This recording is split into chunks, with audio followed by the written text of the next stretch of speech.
வந்து தர்ம சங்கடமான நிலைகள்லாம் வந்துடும். இவன் என்ன பண்ணால் என்னோட யுத்தம் பண்ணுறதுக்கு வேற ஒருத்தர் ரெக்கமெண்ட் பண்ணுங்கிறான். அங்கேருந்து பார்த்தா நீ ஹிமவானை போய் கேட்டு பாருன்னார் சமுத்திரராஜா. ஹிமவான்கிட்ட வந்தார். ஹிமவான் வந்தால் அவர் சொன்னார், தபஸ்வி சரணோக்கியகம், தபஸ்விகள்லாம் இங்கே தபஸ் பண்ணிட்டு இருக்கா, அவளுக்கெல்லாம் ஆசையம் கொடுக்கக்கூடியவனாக இருக்கேன், என்னால் யுத்தமெல்லாம் பண்ண முடியாதுப்பா, என்னை விட்டுடு, ஆளை விட்டுடுனார். இதே கேள்வி தான், நீ யுத்தம் பண்ண முடியாதுன்னா எனக்கு வேறு ஒருத்தர் யுத்தம் பண்ணுறதுக்கு தகுந்த ஒரு பாத்திரத்தை சொல்லுங்கிறான்.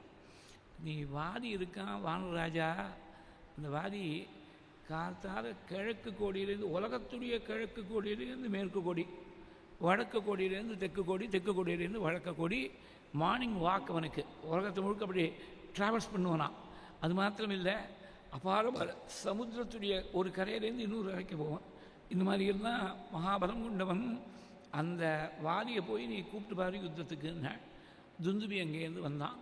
வந்து வாலியோட யுத்தத்துக்கு கூப்பிட்டா வாலியும் அவனுக்கும் அபாரமான பலம் இருக்கணும். அந்த பலத்தை பற்றி பின்னாடியும் சொல்கிறேன். சுந்தரகாண்டம் வரும்போது வேறு பிரமாணங்கள்லாம் இருக்குது. யுத்தம் பண்ணுறேன்னு சொல்லி ரிஷிமுக பர்வதத்தில் இந்த துந்துபியை ஒரேடியாக துவம்சம் பண்ணி ஒரு மாம்ச பிண்டமாக, he was reduced to a mere mass of flesh beyond identification. அப்படி சுண்டி எறிஞ்சுட்டான். ஏஷோஸ்தி நிச்சயஸ்தஸ்ய துந்துபேகே சம்பிரகாசதே வீரியோத்சேகாம் நிரஸ்தஸ்ய. தூக்கி எறிஞ்ச துந்துபியுடைய சரீரம் ஒரு பெரிய பர்வதமாட்டமாக இருக்குது பாரு ராமா. அங்கே ரிஷிமுகபுரத்தில் மதங்கள் இருந்தார், மதங்களுடைய ஆசிரமம்.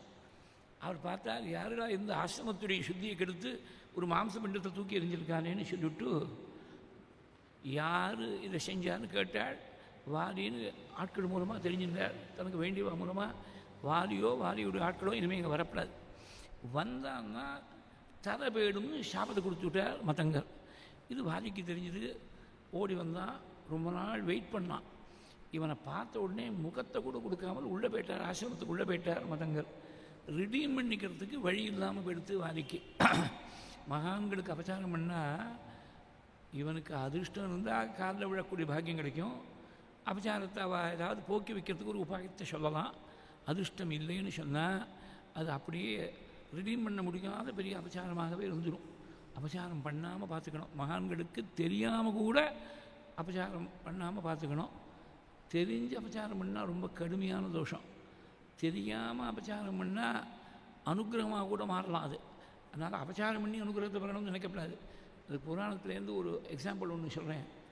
தெரியாமல் பிராமணோத்தமர் பெரிய ஞானின்னு தெரியாமல் வரதயோகீஸ்வரர் தன்னுடைய பல்லக்கு தூக்கும்படியாக வச்சுட்டான் ரகுகணன். அவருக்கு உபதேசம் கிடைச்சிது, ஞானோபதேசம் கிடைச்சிது, தெரியாமல் பண்ணதுனால. இதே மாதிரி அகஸ்தியர் முதலிய சப்தரிஷிகள் தெரிஞ்சு சப்தரிஷிகள் தூக்கணும் தன்னுடைய பல்லக்கை இந்திராணிட்டு போகணும்னு நௌஷன் நினச்சான்.